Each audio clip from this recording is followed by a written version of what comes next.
Corona के खिलाफ इस जंग में सावधानी में जहां भी कमी हो रही है वो देश बहुत बड़ी कीमत इसकी चुका रहे हैं। और इसीलिए एक ऐसे वक्त पर जब कई जगहों पर हम देखते हैं कि लोग मास्क ठीक से नहीं पहनते, सोशल डिस्टेंसिंग तोड़ रहे हैं, तो ये एक बार फिर से एक दूसरे को जगाने का वक्त है, झकझोरने का वक्त है, ये समझाने का वक्त है कि मिलकर कोरोना को हराना है। तो आइए आगाज करते हैं अपने पहले सेशन का। कोरोना को हराना है डॉक्टर नरेश त्रेहान के साथ। शुरू से कोरोना के खिलाफ जंग में एक ही मंत्र रहा है और वो ये कि कैसे एक जज्बे के साथ अपनी ताकत से हर कोई मिलकर इस बीमारी को हराए। और इसीलिए अपने पहले सेशन में आज हमारा विषय यही रहेगा, कोरोना को हराना है। यही सोच 30 जनवरी को पहला केस हिंदुस्तान में आया था और आज हम 6 मिलियन पहुंच गए हैं। 1 लाख के आसपास लोगों की मौत हो चुकी है, लेकिन ये जज्बा कायम है। और इसीलिए हमारे साथ खास मेहमान सीधे टेलीपोर्टिंग के जरिए आज यहां पर जुड़ने वाले हैं। हेल्थगिरी अवार्ड्स में चेयरमैन और managing director Medanta the Medicity के डॉक्टर नरेश त्रेहान, बहुत स्वागत है सर आपका। शुरू से अभी तक इस पूरी लड़ाई में आपका बहुत साथ मिला, क्योंकि आज तक के जरिए आपने हमेशा लोगों को बताया कि कितना डरना है, कितना नहीं, सावधानी किस हद तक बरतनी है, कहां पर क्या तय करना है करने के लिए रणनीति के तौर पर। और इसीलिए मेरा पहला सवाल आपसे यही होगा, क्योंकि आज इस हेल्थगिरी अवार्ड के जरिए हम कोरोना वॉरियर्स को सम्मानित कर रहे हैं, अस्पतालों को, कोविड सेंटर्स को, डॉक्टर्स को, हेल्थ केयर वर्कर्स को। आप किस तरह से उन लोगों के सामने सिर झुकाएंगे? आप खुद उनमें शामिल है सर, शुरू से आपने कोरोना के खिलाफ ये जंग अपने अस्पताल में अपने डॉक्टर्स के साथ लड़ी है। आज कैसे जरूरी है कि हम उन लोगों का सम्मान करें जिन्होंने फ्रंट लाइन पर ये लड़ाई लड़ी? डॉक्टर त्रेहान। नमस्कार। ये आपने सही बात कही कि आज के दिन जैसे आप सफाई गिरी हर साल करते थे सेलिब्रेट, इस साल हेल्थ गिरी कर रहे हैं, स्वस्थ गिरी कर रहे हैं। ये बड़ा उचित स्टेप लिया आप लोगों ने, क्योंकि आप जैसे देख रहे हैं जिस संक्रमण से हम निकल रहे हैं, इसने बहुत सारी तकलीफें पहुंचाई हैं लोगों को, स्वास्थ्य में, फाइनेंशियली, मेंटली। तो ये सारा देश क्या सारी दुनिया हिल गई है। ऐसा है कि जैसे हमारी जो मेदांता की इन्वॉल्वमेंट हुई संक्रमण के साथ, वो शुरुआत में ही हुई, क्योंकि जो 14 इटालियन टूरिस्ट राजस्थान में पाए गए, जो पहली बार हिंदुस्तान में ये कोविड फैला, तो उनको भेजा गया मेदांता में ट्रीटमेंट के लिए। तो हमारी जो नॉलेज है उस दिन से थी कि कैसे लोग प्रेजेंट करते हैं, कैसे ये आगे प्रोग्रेस करता है ये इन्फेक्शन, और क्या क्या नुकसान करता है। अब उसके बाद तुरंत बाद ही ये लॉकडाउन हुआ, और लॉकडाउन से ये फायदा हुआ कि ये जो उसका फैलना था, जो पीक आनी थी, वो डिले होती गई, और वो 3 महीने में हिंदुस्तान तैयार हो गया लड़ाई जंग के लिए। और जैसे आपको पता है कि इंफ्रास्ट्रक्चर भी बना, पीपीईज, वेंटिलेटर्स, ये भी सब बन गए कि हम आत्मनिर्भर हो गए ट्रीटमेंट के लिए। दवाइयां भी आ गई, जैसे अमेरिका से रेमडेसिविर आ गई, यहाँ पे मैन्युफैक्चर होने लगी। फेविप्रविर आ गई जापान से, वो भी मैन्युफैक्चर होने लगी। ये बहुत फायदा हुआ कि वो हमें जो गैप मिला, जिससे ये राहत मिली कि ये जो चेन थी वो कुछ देर के लिए टूट गई। अब क्या हुआ, जब अनलॉकिंग शुरू हुई तो ये बिल्कुल इसकी संख्या बढ़ती गई, और जैसे आपने बोला कि 6 मिलियन से ज्यादा हो गई है, और 1 लाख तक डेथ्स की संभावना है आजकल में, वो पहुंच जाएगा। तो ये काफी बहुत बड़ा बर्डन पड़ा है हिंदुस्तान के ऊपर, और इसके लिए ये हमें सबको समझना जरूरी है, ये तिकोनी लड़ाई है। इसमें 3 फैक्टर्स हैं जो बहुत इंपॉर्टेंट है। सबसे पहला तो गवर्नमेंट ने क्या किया। गवर्नमेंट ने, जैसे मैंने बोला, लॉकडाउन किया, पूरी गवर्नमेंट मेडिकल सिस्टम और प्राइवेट मेडिकल सिस्टम को उनकी तालमेल करके फैसिलिटीज बनवाई, ये दवाइयों को पॉसिबिलिटी हुई, जो लोग पिछड़े हुए थे उनके लिए जो ये प्रोविजन की गई खाने की, रहने की वगैरह, ये सब हुआ, और वो चलता ही जा रहा है, क्योंकि उसकी जरूरत पड़ेगी, गवर्नमेंट को सपोर्ट करना पड़ता ही है, वो तो करते रहेंगे। दूसरे जो वेरी इंपॉर्टेंट पीस इसमें था वो हेल्थ केयर वर्कर्स थे, जो फ्रंटलाइन वर्कर्स जिनको हम कहते हैं। उसके अंदर डॉक्टर्स भी थे, नर्सेज भी थी, टेक्नीशियन भी थे और support services, paramedical service forces भी थी। तो इन सब ने अपनी परवाह ना करके ये बहुत उत्साह के साथ ये जंग लड़ी है अब तक। अब ये मत भूलो कि 6 महीने हो गए, लोग अभी भी दिन रात लगे हुए हैं कोविड का मुकाबला करने के लिए। शिकस्त जरूर होगी, पर इसका सबसे जो इम्पोर्टेंट पार्ट है, वो जो तीसरा पार्ट है, वो है जनता। बिल्कुल ये एक्चुअली जनता की लड़ाई है। हम तो उसके सपोर्टर हैं। गवर्नमेंट और जो मेडिकल सर्विसेज हैं ये सपोर्ट कर सकती हैं, पर असली जो जंग है वो पब्लिक, सारी पब्लिक चाहे कोई भी हो हिंदुस्तान में, उसको लड़ना है। और उस लड़ने के लिए, क्योंकि आज के दिन हमारे पास और कोई हथियार नहीं है, ये उम्मीद है कि वैक्सीन आएगी, हमें ये उम्मीद है कि आने वाले 6 महीने में वैक्सीन आएगी, पर उसके ऊपर भी काफी ये अनसर्टेनिटीज हैं कि क्या, किस तरीके की वैक्सीन, कितने डोज देने पड़ेंगे, कब तक सारे हिंदुस्तान की इम्यूनाइजेशन होगी, और सबसे बड़ी बात यह कि उसकी इम्यूनिटी कब तक चलेगी। तो ये सब क्वेश्चन मार्क होते हुए हमारे पास एक ही हथियार है, वो हमारा बिहेवियर पैटर्न। ये तो जाहिर हो गया था बहुत जल्दी ही इस बीमारी के दौरान में कि अगर जो मास्क पहने, और ये स्टडी हुई थी कि एक शख्स जो है जिसको कोविड-19 इन्फेक्शन है, दूसरे शख्स को नहीं है, और वो 3 फीट से उनका फासला कम है और 15 मिनट तक वो आपस में इंटरैक्ट कर रहे हैं, तो जिसको नहीं है उसको लगने का चांस बहुत हाई है। अगर जो जिसको इन्फेक्शन है उसने मास्क पहना हुआ है और जिसको नहीं है उसने नहीं पहना हुआ, तो वो जो हाई रिस्क है वो मीडियम रिस्क हो जाएगा। और अगर जो दोनों ने मास्क पहना हुआ है फिर भी वो 3 फीट के डिस्टेंस से कम आपस में तालमेल कर रहे हैं 15 मिनट से ज्यादा, तो वो बहुत लो हो जाएगा रिस्क। तो इसका मतलब ये तो प्रूव हो चुका बहुत महीनों से कि मास्क पहनने से आप अपने आप को भी प्रोटेक्ट करेंगे, दूसरों को भी प्रोटेक्ट करेंगे, मोस्ट इंपॉर्टेंटली अपनी फैमिली, अपने बच्चे, अपने बुजुर्ग, अपनी कम्युनिटी को करेंगे, और एट लार्ज अपने नेशन को प्रोटेक्ट करेंगे।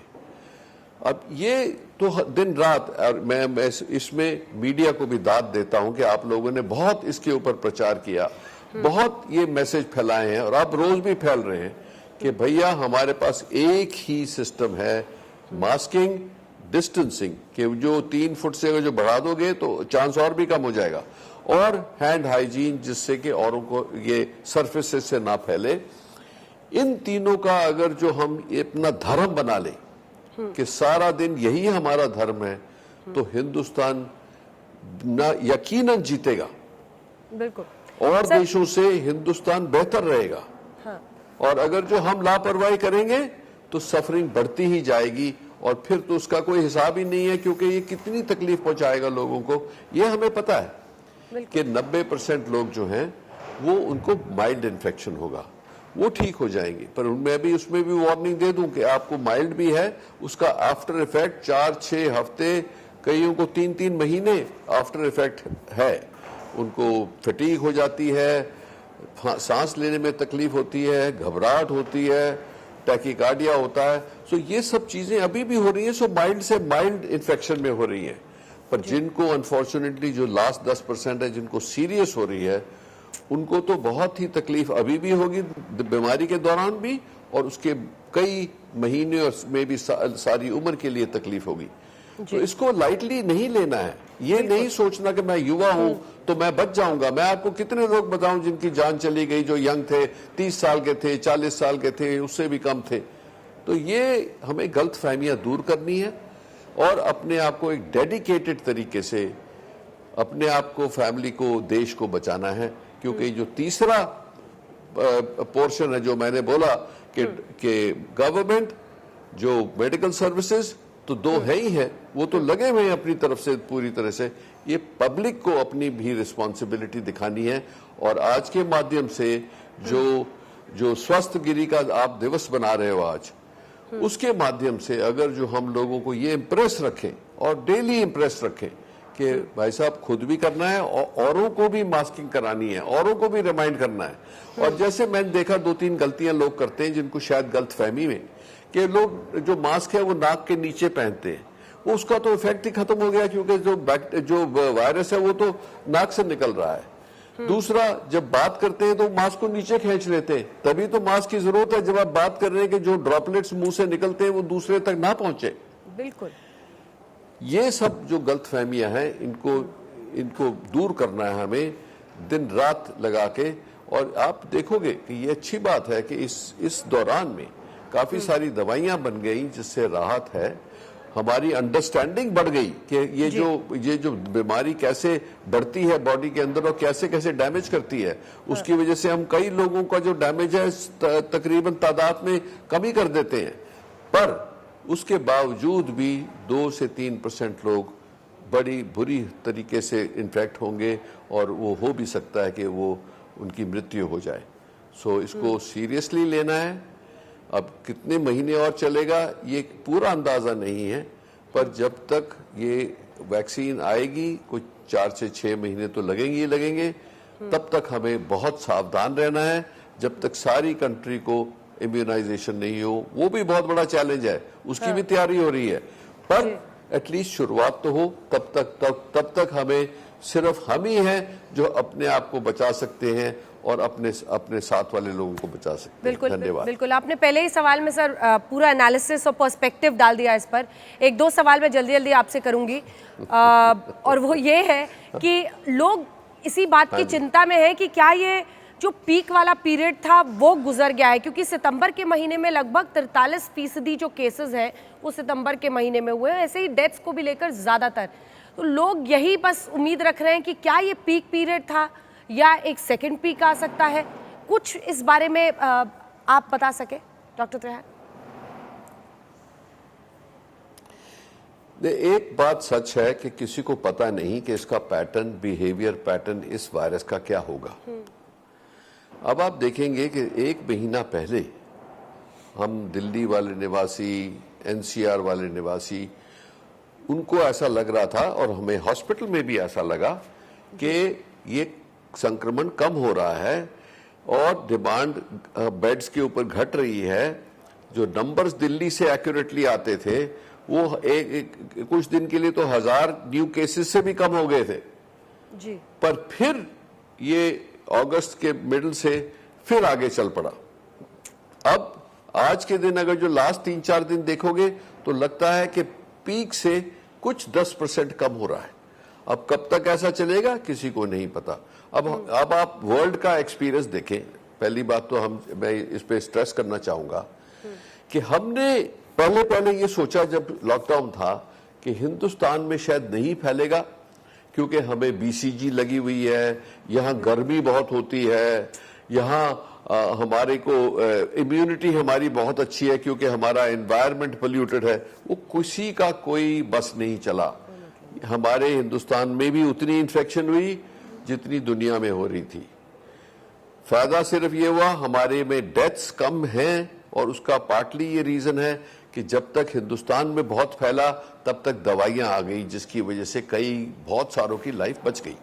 क्योंकि जब इटली में हुआ था, अमेरिका में शुरू हुआ, तब तो दवाइयां थी भी नहीं, किसी की अंडरस्टैंडिंग भी नहीं थी कि डेथ होती कैसे है, कि डेथ वायरस की वजह से भी होती है पर उसके साथ साथ जो इन्फ्लेमेशन होती है उसकी वजह से होती है, जो क्लॉटिंग हो जाती है आर्टरीज में उसकी वजह से होती है। तो इस सबके लिए इलाज निकाले गए और आज के दिन ये जरूर है कि इलाज हर स्टेज पे अच्छी तरह से किया जा रहा है।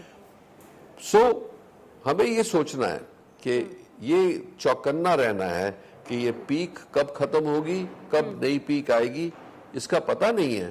पर अगर जो हम अपना बिहेवियर पैटर्न दृढ़ता से रखेंगे तो आज के दिन जरूर यकीनन विश्वास रखो कि इसको हम हराएंगे और एटलीस्ट कंटेन रखेंगे जब तक वैक्सीन ना आए। जो जिन लोगों को एक बार कोरोना हो जाता है सर, आपने उनके बारे में बताया कि कई महीनों तक फटीग भी रहता है। क्या लंग्स को, खास तौर पर फेफड़ों को इररिपेयरेबल डैमेज होने का खतरा बन जाता है? कई लोग इस तरह की बात कह रहे हैं कि जो लंग्स हैं वो हमेशा के लिए एक एक एक डैमेज का लेवल है जो उसमें हो जाता है। क्या ये सच है? क्या आपकी फाइंडिंग ऐसी है? ये सच है, ये सच बात है कि जिनको काफी संक्रमण जो है बहुत हाई लेवल का होगा, जिनके लंग्स के अंदर डैमेज होना शुरू हो गया है, तो वो उसकी फाइब्रोसिस हो जाती है, वो स्कार बन जाते हैं, तो आपकी लंग की कैपेसिटी उतने परसेंटेज से कम हो जाती है। और जिन लोगों को 50%, 60% डैमेज हो गया, तो वो तो सारी जिंदगी सांस में मतलब की तकलीफ में रहेंगे।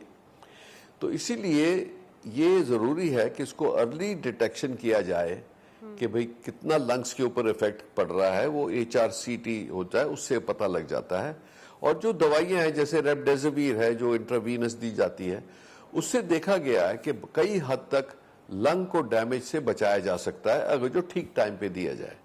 डेक्सामेथासोन ठीक टाइम पे दिया जाए, हेपरिन ठीक टाइम पे दिया जाए, तो काफी हद तक ये डैमेज बच सकता है जी। पर दूसरा जो शिकार है इसके, जिन लोगों को ऑलरेडी फेफड़ों की प्रॉब्लम है, जैसे एस्थमा है, ILD है, ब्रोंकिएक्टिसिस है, जिनके ऑलरेडी डैमेजेस हो गए हैं, एम्फाइसीमा है जिसको, उन लोगों के लिए तो और भी बड़ी कठिनाई खड़ी हो जाती है, क्योंकि ऑलरेडी उनकी कैपेसिटी 50% है और उसमें से और डैमेज हो गया तो बहुत ही तकलीफ में आ जाते हैं।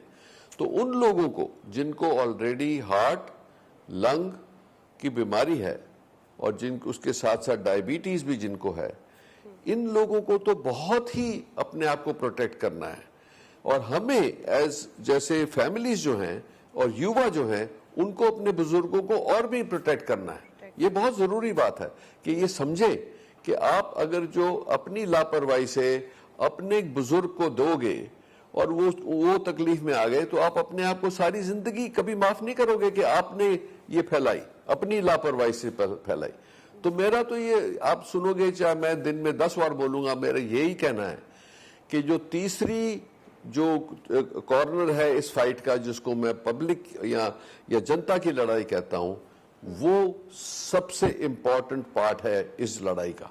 हम तो है ही हैं 24 घंटे, हमारे सारे साथी, और मैं उनको दाद भी देता हूं कि लोग अपना ध्यान ना रखते हुए, बीमार ये भी पता होते हुए कि कई बीमार होंगे, उसके बावजूद भी आगे खड़े हैं लड़ने के लिए और लोगों की प्रोटेक्शन के लिए। तो ये जरूर बात है कि आप सबको करना चाहिए, एंड आई थिंक करते भी हैं लोग, अप्रिशिएट करते हैं। रोज हमें चिट्ठियां आती हैं ये एक्सप्रेस करने के लिए कि कैसे वो लोग अप्रिशिएट करते हैं कि भाई इतना अच्छा मेरा इलाज हुआ, मैं बच गया, मेरी लाइफ आप लोगों ने बचा दी। तो ये अप्रिसिएशन चल रही है, ये मैं बोलूंगा जनता में अप्रिसिएशन है।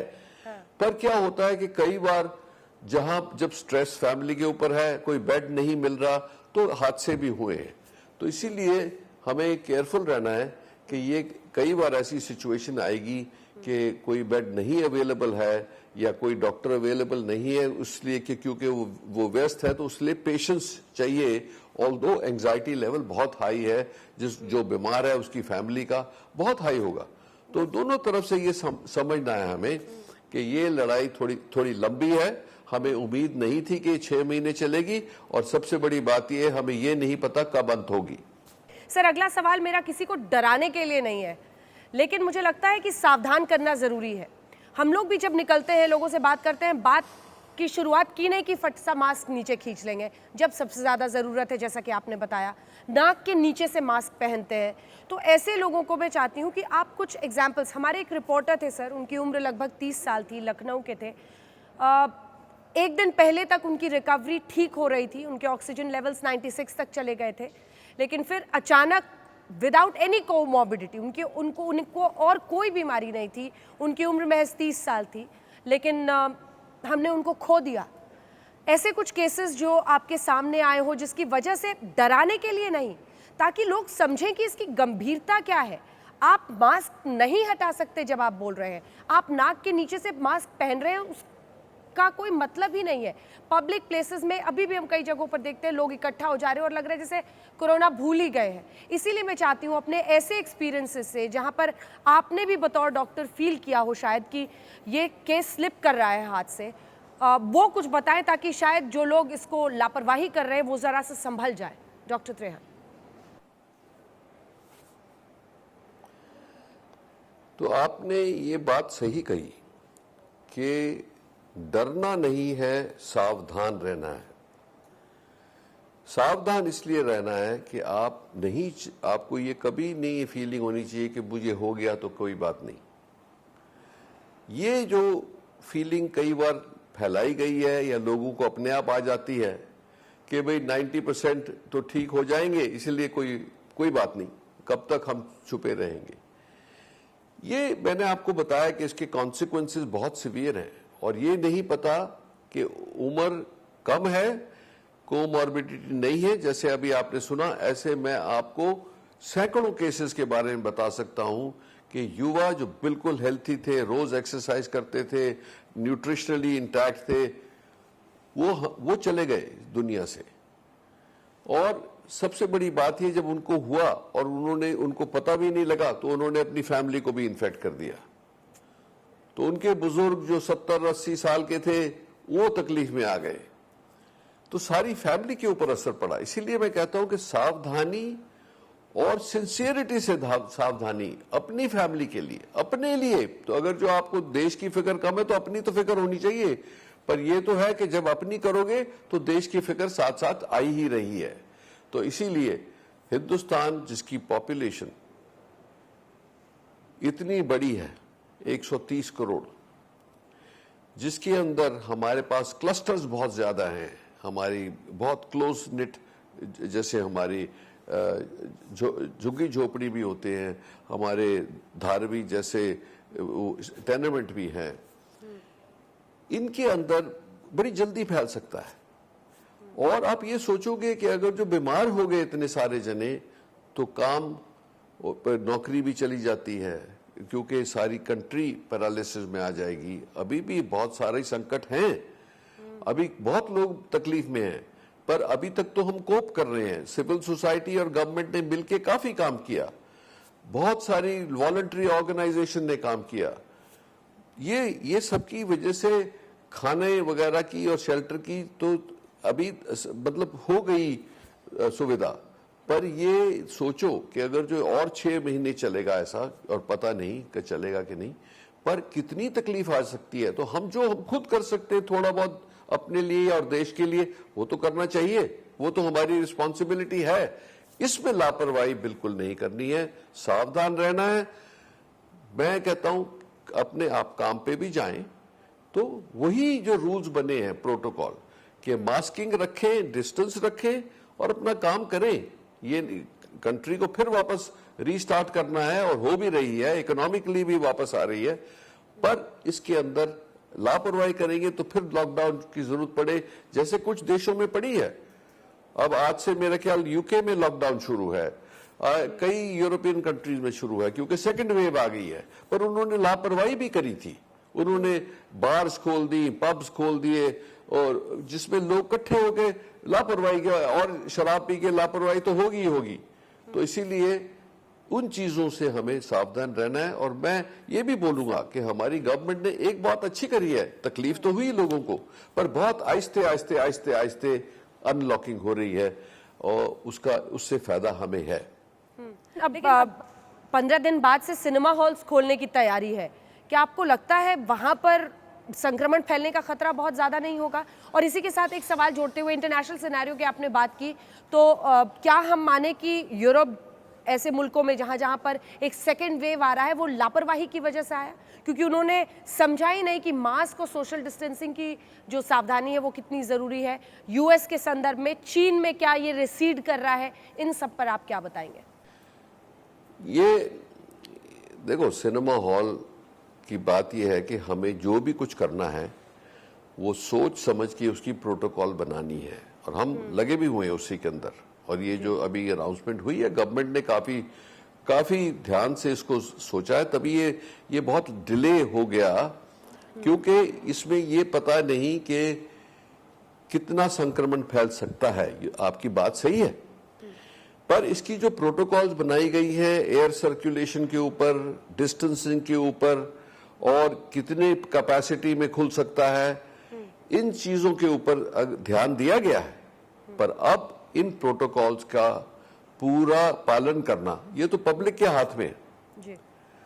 जैसे आप देखोगे, हमने एयरलाइंस के टाइम जो कमेटी बनी थी उसमें हमने सबने इनपुट्स दिए कि जब आप जाते हैं एक बीच की सीट खाली हो सकती है तो रखें खाली, अगर जो बीच में कोई बैठेगा भी तो उसको पूरा पीपीई गाउन होना चाहिए, सबके मास्क होने चाहिए, शील्ड होनी चाहिए और पानी या खाना नहीं खाना चाहिए, क्योंकि जब उस पानी और खाने के लिए आपको मास्क उतारना पड़ेगा।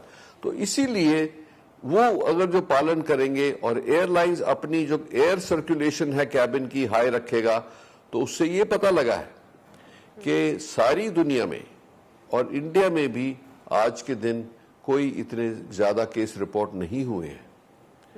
तो इसलिए वो एक्सपेरिमेंट तो तकरीबन ठीक रहा और आहिस्ते आहिस्ते, पर क्या होता है, हमने देखी है फोटोग्राफ्स कि एयरपोर्ट पे लोग, ऑल्दो एयरलाइंस चढ़ने के टाइम तो ठीक है, पर जैसे बाहर निकलते हैं वैसे वही प्रॉब्लम माहौल शुरू हो जाता है, वो लापरवाही शुरू हो जाती है। तो इसीलिए मूवी हॉल्स का भी यही होगा कि हम मूवी पिक्चर हॉल के अंदर जाने के टाइम तो सारा डिसिप्लिन मेंटेन करेंगे, मूवी हॉल वाले करेंगे, पर जब बाहर निकलेंगे, मूवी खत्म होके लोग वापस निकलते हैं, वो बिहेवियर कंट्रोल भी होना चाहिए कि वो ये ना हो कि वो 100-200 बंदा इकट्ठा ही निकले और आपस में गपशप लगाना शुरू कर दे विदाउट मास्क।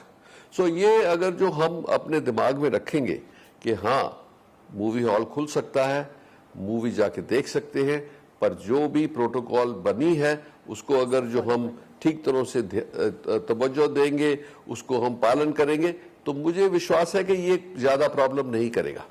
जी, क्लास क्वेश्चन, यूरोप में सेकेंड वेव, यूएस में क्या, चाइना का दावा है कि वहां रिसीड कर गया है पूरी तरह से, आपको क्या लग रहा है? देखो, ये अगर जो यूरोप की बात करते हैं तो आप देखेंगे कि उन्होंने ट्रैवल शुरू कर दिया इन कंट्रीज के बीच में, कुछ लोग और बिना टेस्टिंग के भी आने जाने लगे, लोग बीच पे जाने लगे, जहां पे बीच में लोग आपस में बात कर रहे हैं, कुछ स्पोर्ट खेल रहे हैं, कोई उन लापरवाही पूरी हुई। अमेरिका में भी ऐसा हुआ, लापरवाही पूरी हुई और उसकी प्राइस आज वो पे कर रहे हैं। और उससे हमें सबक सीखना चाहिए कि लापरवाही करके फिर हम क्यों इस तकलीफ में आए बार बार।